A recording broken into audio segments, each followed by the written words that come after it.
ভর্তি দেওয়ার সুবর্ণ সুযোগ। Mission MBBS, best abroad MBBS consultancy in West Bengal. গত 10 বছর ধরে মিশন এমবিবিএস মেডিকেল ছাত্রছাত্রীদের স্বপ্ন পূরণে নিয়োজিত।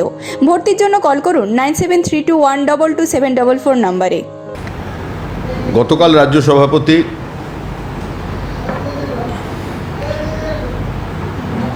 মুখ্যমন্ত্রীকে অভিনন্দন জানিয়েছেন তার এই বড় ব্যবধানের জয়ের জন্য। 3টি আসনে উপনির্বাচনে তৃণমূল কংগ্রেস জয়লাভ করেছে। পশ্চিমবঙ্গের রাজনৈতিক সংস্কৃতিতে উপনির্বাচনে সাধারণত শাসক দলই জয়লাভ করে। যে 2টি কেন্দ্রে অবৈধ ছাড়া নির্বাচন হয়েছিল সেখানে বিজেপির অবস্থান, সেখানে জনবিন্যাস, সেখানে বিজেপির সাংগঠনিক ক্ষমতা, সেখানে অতীতের নির্বাচনী ফলাফলের হলেও এই ফলটা আমাদের কাছে প্রত্যাশিত ছিল না। কাল রাজ্য সভাপতি অভিনন্দন জানিয়েছেন এই সম্পূর্ণ বিপরীত পরিস্থিতিতে, প্রতিকূল অবস্থার মধ্যে দাঁড়িয়েও ভবানীপুর কেন্দ্রের 26,000 মানুষ, তারও বেশি মানুষ আমাদের প্রতি আস্থা রেখেছেন। যারা আমাদের বিরুদ্ধে ভোট দিয়েছেন, আমাদের বিশ্বাস এবং আস্থা আছে যে আমরা আমাদের রাজনৈতিক অবস্থান নিয়ে, আমাদের ভবিষ্যতের রাজনীতি দিয়ে আমরা ভবিষ্যতে তাদের সমর্থনকে আমাদের দলের পক্ষে নিয়ে আসব। একটা নির্বাচনের জয় সমস্ত প্রশ্নের উত্তর হতে পারে না। পশ্চিমবঙ্গের সাম্প্রতিক বিভিন্ন ঘটনা প্রবাহ এই ভোটের ফলাফলের মধ্যে দিয়ে পরিবর্তিত হয়ে যাবে না। আমাদের কাছে ফল প্রত্যাশিত নয়, কিন্তু যে উচ্চতায়, যে মাত্রায় নির্বাচন চলেছে, আমরা এই কথা কখনো অস্বীকার করিনি যে কোনো কারণেই হোক কিছু জায়গায় ট্র্যাডিশনাল বিজেপি ভোটাররা ভোট কেন্দ্রে পৌঁছতে পারেননি বা তাদের পৌঁছতে আমরা ব্যর্থ হয়েছি। সুতরাং এই ফলাফল থেকে নিশ্চয়ই সমস্ত রাজনৈতিক দলও যেমন ফল থেকে শিক্ষা নেয়, আমরাও এই ফল থেকে শিক্ষা নেব। আমাদের যা ত্রুটি বিচ্যুতি আছে, যে কথা আমরা মানুষকে হয়তো ঠিকঠাক বোঝাতে পারিনি, সেটা ভবিষ্যতে আমরা সে বিষয়ে সচেষ্ট থাকব। কিন্তু পশ্চিমবঙ্গের বর্তমান রাজনৈতিক আবহে বিজেপি তার নিজস্ব অবস্থানে দাঁড়িয়ে থাকবে। গঠনমূলক বিরোধিতা আমরা বিধানসভার ভিতরে এবং বিধানসভার বাইরে গোটা পশ্চিমবঙ্গেই চালিয়ে যাব। দিলীপ ঘোষ বিদায়ী রাজ্য সভাপতি, গত 6 বছর যাবৎ তিনি সংগঠনটাকে দেখেছেন। তিনি যখন মূল্যায়ন করে বিবৃতি দিয়েছেন, তখন তারপরে আমার নতুন কিছু বলার নেই। আমার এই প্রশ্নটা কিন্তু উত্তর পেলাম যে গত বিধানসভা ভোট, এপ্রিলের বিধানসভা ভোট আর এই বিধানসভা ভোট তুলনা করে দেখা যাচ্ছে সর্বত্রই বিজেপির ভোট কমছে, বিজেপি ক্ষয়প্রাপ্ত হচ্ছে।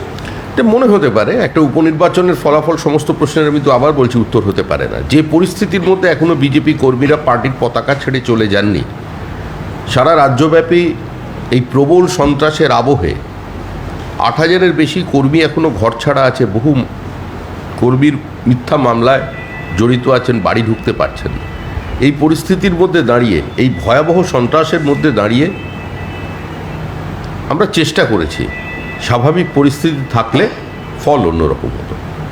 আপনার বিজেপি, আপনার দলীয় সূত্র থেকেই আমরা যতটুকু জেনেছি যে এই 8টা ওয়ার্ডে, বিশেষ করে অন্তত 4টে ওয়ার্ডে শতকরা 60% বুথে কোনো এজেন্ট বা কোনো এজেন্ট দেওয়া যায় এবং ভোটের যেদিনকে গণনা দিই 1 ঘন্টার মধ্যে এই জায়গা থেকে এজেন্ট বা যাদের উপর দায়িত্ব ছিল তারা বারবার বলা হয়েছিল। তার আগের দিনও আপনিও জানেন যে সুকান্ত মজুমদার রাজ্য সভাপতি হিসেবে অ্যাপিল করা বলুন, নির্দেশ দেওয়া বলুন, তিনি বলেছিলেন যে 50,000-এর বেশি যদি ভোটে যেতে, তাহলেও কেউ যেন গণনা কেন্দ্র ছেড়ে চলে যায় না। তারপরেও কেন না? আপনি পোলিংয়ের কথা বলছেন না গণনার দিনের কথা বলছেন? গণনার দিনে, এবং এজেন্ট দেওয়া যায়নি অন্তত 60% বুথে, অন্তত 4টে ওয়ার্ডের এই পরিস্থিতি ছিল।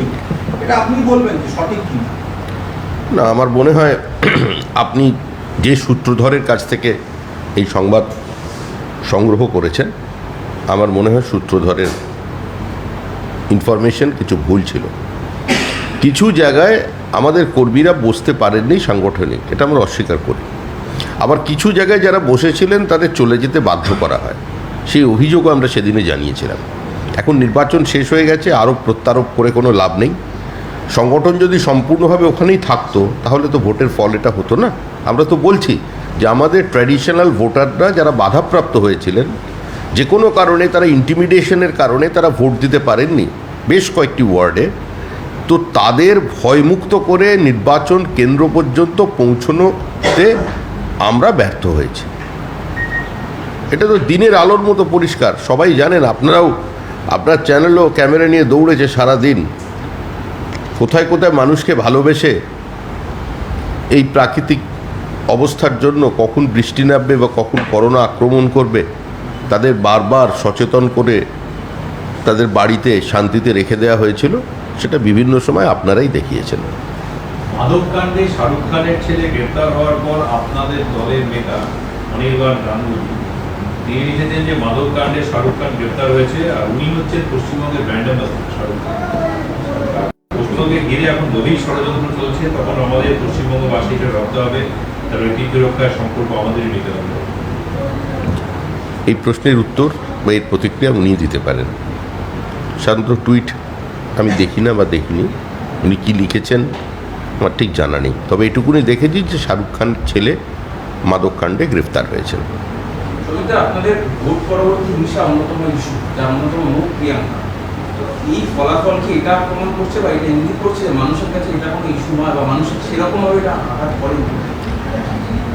দেখুন, কলকাতায় বসে অনেক মানুষ ভোট পরবর্তী সন্ত্রাসের পরিস্থিতি কী সেটা বুঝতে পারেননি। উত্তর কলকাতার বেশ কিছু অঞ্চলের মানুষ যেটা বুঝেছেন, দক্ষিণ কলকাতার অনেক অংশের মানুষ সেটা উপলব্ধি করতে পারেননি।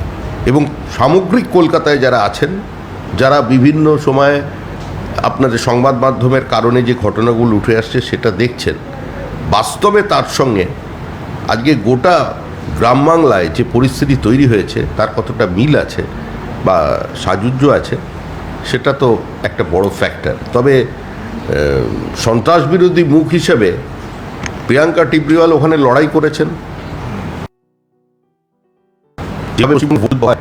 সেভাবে ভোট শেষ হওয়া পর্যন্ত তিনি কেন্দ্র ছেড়ে যাননি, বুথ ছেড়ে যাননি। তিনি চেষ্টা করেছেন, ভবিষ্যতেও চেষ্টা করবেন। এবং আমরা বিশ্বাস রাখি যে মানুষ আজকে আমাদের বিরুদ্ধে রায় দিয়েছেন, আমরা ভবিষ্যতে তাদের সমর্থন পাবো ওই ভবানীপুর কেন্দ্রে। বিজেপির এক কৃষক সম্মেলনে মনোহর সিং খাট্টার একটা ভাষণ দিয়েছেন, যেটা ভিডিওটা ভাইরাল হয়েছে। সেখানে উনি বলছেন যারা কৃষি আইনের বিরোধিতা করছেন তাদের মোকাবিলা করার জন্য দল গঠন করতে হবে, 500, 600, 1000 লোককে নিয়ে তাদেরকে মোকাবিলা করতে হবে, প্রয়োজন হলে জেলে যেতে হবে, কিন্তু এদেরকে মোকাবিলা করতে হবে। বিভিন্ন জায়গায় কৃষি আইনের নাম করে বিভিন্ন মানুষ বিক্ষিপ্ত সন্ত্রাস চালাচ্ছে।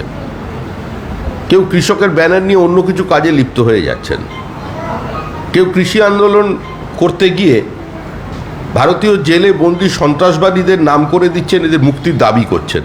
তো এক্ষেত্রে যদি মানুষকে সচেতন করবার জন্য কেউ বলে থাকেন যে আমাদের মানুষকে বোঝানোর জন্য বা এই অপপ্রচারেরকে প্রতিহত করবার জন্য আমাদের টিম তৈরি করতে হবে, সেটা তো রাজনৈতিক বক্তব্য, এর মধ্যে অন্যায় কিছু নেই। কংগ্রেস যেমন বলছে, সুরজেওয়ালা বলেছেন তো মুখ্যমন্ত্রী হিসেবে সরাসরি হিংসায় প্ররোচনা দিচ্ছে, হিংসায় প্ররোচনা দিচ্ছে। কংগ্রেস হিংসা দেখতে পায় বলেই দলটা আরও সংকুচিত হয়ে যাচ্ছে। কংগ্রেসের এখন উচিত পচা ডোবা থেকে বেরিয়ে বঙ্গোপসাগরের ঢেউয়ের ওপরে ভেসে থাকা, সেসব না করে ওরা ঢেউ না দেখে পচা ডোবার মধ্যে বারবার ঢুকে পড়ছেন। এটা কীরকম ব্যাপার? গতকাল রেজাল্ট বেরোনোর সঙ্গে সঙ্গে মমতা বন্দ্যোপাধ্যায় 4টি যে আগামী উপনির্বাচন রয়েছে 30 অক্টোবর, তার প্রার্থীর নাম ঘোষণা করেছে। খানিকক্ষণ আগে লেফট ফ্রন্ট, যাদের 0 রিপ্রেজেন্টেশন লেজিসলেটিভ অ্যাসেম্বলিতে, তারাও 4টি প্রার্থীর নাম ঘোষণা করেছে। বিজেপির একটি মিটিং হয়েছে প্রার্থী নিয়ে, আরও মিটিং হবে বা হচ্ছে, কিন্তু এই যে ডিলেটা বিজেপির নাম ঘোষণা করতে, গতবার আমরা দেখছিলাম মিটিং এর পর মিটিং হয়েছে, নাম ঘোষণা হতে দেরি হয়েছে, মানে বাইপুলের সময়। এবারেও হয়নি এখনো পর্যন্ত, কেন দেরি? গত বিধানসভা নির্বাচনের ফল ঘোষণার দিন থেকে পার্টি অফিসে যত মিটিং হয়েছে বা পার্টি অফিসের বাইরে বিজেপির যত মিটিং হয়েছে, তার মধ্যে 95% মিটিংই হয়েছে ঘরছাড়া কর্মীদের, আক্রান্ত কর্মীদের, শহীদ কর্মীদের পরিবারের পাশে দাঁড়ানো এবং তাদের সহযোগিতা করার মিটিং, তাদের আইনি সুরক্ষা দেবার মিটিং। এত মিটিং প্রার্থী নিয়ে হয়নি। যথাসময়ে বিজেপি প্রার্থী দেবে। ভবানীপুরেও বিজেপি যেভাবে প্রতিদ্বন্দ্বিতা করেছে, ভবানীপুরেও যেভাবে বিজেপি প্রতিকূল পরিস্থিতির মধ্যে প্রচার চালিয়েছে, শামশেরগঞ্জ, জঙ্গিপুরেও বিজেপি যেভাবে প্রচার চালিয়েছে, আমরা 4 কেন্দ্রেই সেই প্রচার চালাবো, প্রতিদ্বন্দ্বিতা করব এবং আমরা জিতব। এই ফলের পুনরাবৃত্তি হবে না 30 তারিখে। একটা অন্য বিষয় জানতে চাইবো, তৃণমূল কংগ্রেস অন্য যে রাজ্যে যাচ্ছে, মানে ত্রিপুরা, গোয়া, সেখানে তৃণমূল যাওয়াটাকে আপনারা কটাক্ষ করেন, ওখানে গিয়ে তো কংগ্রেস ভাঙছে তৃণমূল, এটা আখেরে বিজেপির সুবিধা কি লাভ সে তো ভোটের আগে বোঝা যাবে। বিজেপি দল ভাঙার রাজনীতিতে বিশ্বাস করে না। কংগ্রেসের সঙ্গে সর্বভারতীয় স্তরে বিজেপি প্রধান প্রতিপক্ষ আমাদের কংগ্রেস। তো নির্বাচনের সময় যদি কংগ্রেসের ভোট কমে যায় বা নির্বাচনের সময় যে জোট তৈরি হবে তাদের ভোট কমে, সেটা তখনকার হিসেবের বিষয়। তো তৃণমূল কংগ্রেস কোথায় গিয়ে কাকে ভাঙছে এটা নিয়ে আমাদের কোনো বলার বিষয় নেই। কিন্তু গতকাল নির্বাচনে ফল ঘোষণার পরে যেভাবে আগে থেকে শুরু হচ্ছিল যেন গোটা ভারত জয় করে ফেলেছে, এই বিষয়টা অনেকটা এরকম যে ময়দানে নিজের মাঠে কেউ মোহনবাগানকে 2 গোল দিয়েই বলল পরের ম্যাচটা খেলবো ম্যানচেস্টার ইউনাইটেডের সঙ্গে এবং ওখানে 5টা গোল করব। সেই ফলাফলটা কী হবে সেটাও মানুষের জানা এবং যারা খেলাটা অর্গানাইজ করবে সেটাও তাদের জানা আছে। তৃণমূল কংগ্রেস স্বাস্থ্য ভালো রাখবার জন্য, আবহাওয়া বদলের জন্য, মন ভালো রাখার জন্য যে কোনো রাজ্যে যেতে পারেন এবং যে কোনো রাজ্য থেকে লোক নিয়ে আসতে পারেন এখানে। কারণ পর্যটন ব্যবস্থায় বা বাণিজ্যে হোক, আর ওই মন্ত্রক খুব একটা বেশি সফলতা পায়নি পশ্চিমবঙ্গে, লিউর করতে পারেনি কাউকে। কিন্তু আমাদের এত সুন্দর ডুয়ার্স আছে, আমাদের এত সুন্দর সমুদ্র সৈকত আছে, আমাদেরও দেখবার অনেক জিনিস আছে, যার জন্য তৃণমূল কংগ্রেস তাদের নিয়ে আসছে। আবার যাদের নিয়ে আসছে তারা আবার এখানে এসে আরেকজনকে শক্তিশালী করবার কথা বলছে। যদিও একটা শুনলাম 3 দিন আগে একটি হোটেলকে, এই গঙ্গার ওপরের একটি হোটেল, কোনো এক রহস্যজনক অজ্ঞাত কারণে হোটেলটাকে বন্ধ করে দেওয়া হয়েছে। কেন বন্ধ হলো, কারা বন্ধ করলো, কী কারণে বন্ধ হলো, এই অতিমারির সময় যখন মানুষ কাজ হারাচ্ছে, যখন সামগ্রিক অর্থনীতির ওপরে একটা এত বড় চাপ, তার মধ্যে একটা মানুষের বড় কর্মসংস্থানের জায়গা বা যেখান থেকে সরকারের আয় আছে, সেই হোটেলটা বন্ধ হলো কেন? এটার সঙ্গে কি মা ত্রিপুরেশ্বরী কোনোভাবে যোগ আছে সেটা আমাদের জানা নেই, আপনারা দেখবেন।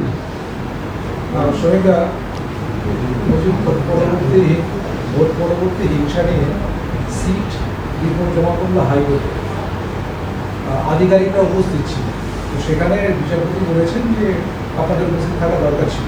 কী বলবেন? কিন্তু আদালতের বিষয়, এ তো সিট আর আদালতের বিষয়, ওর মধ্যে আমরা দল হিসেবে থাকতে চাই না।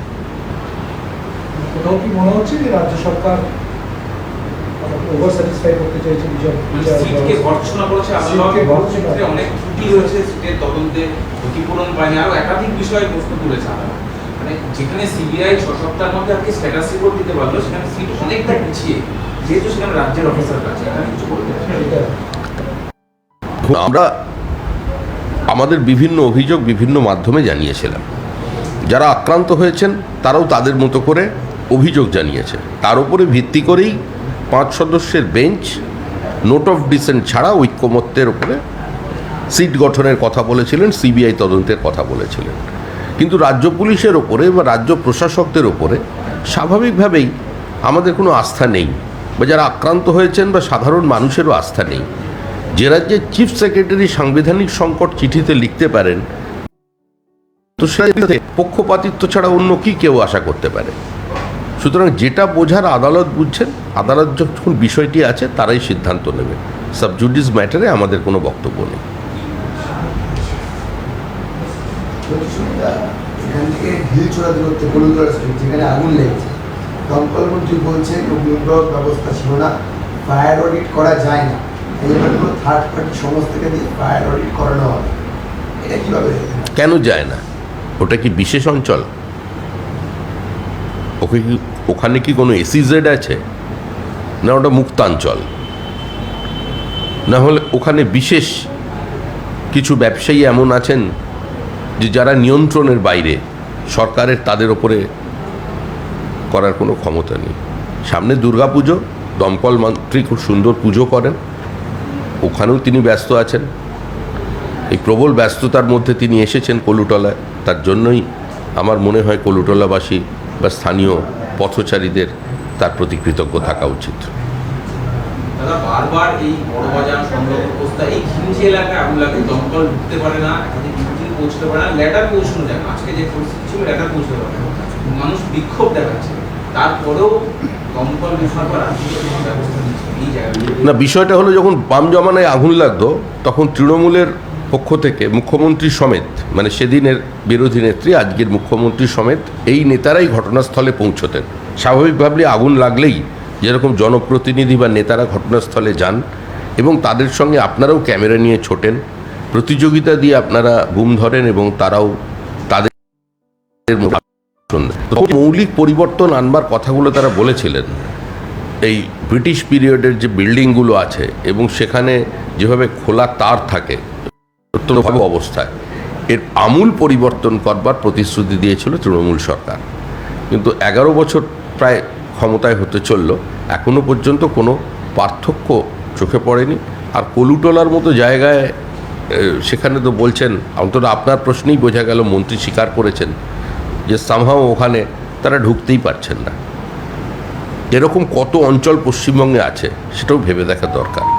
কলকাতা শহরের এই কলকাতা কর্পোরেশনের মধ্যে এমন কিছু পাড়া আছে যেখানে কনস্ট্রাকশন হয়, তারা কোনো কর্পোরেশনের কারোর কে মান্যতা দেয় না, তারা তাদের মতো করে কনস্ট্রাকশন হয়, তাদের মতো করে ইলেকট্রিফিকেশন হয় এবং সেখানে যদি চরম বিপর্যয় নেমে আসে সেখানে ল্যাডার পৌঁছবে না, কারণ কর্পোরেশনেরও তাদের ওপর কোনো নিয়ন্ত্রণ নেই এবং তাদেরও সামগ্রিক এলাকার ওপরে কোনো নিয়ন্ত্রণ নেই। এগুলো মুক্তাঞ্চল ধরে নেওয়া যেতে পারে এবং এর ব্যাখ্যাটা ঠিকভাবে ববি হাকিম দিতে পারবেন এগুলো কি অঞ্চল। বেনারসির 3 অধ্যায়, রাজঘরানা, রামনগর ও মঙ্গল বেনারসি, সাহা টেক্সটাইল।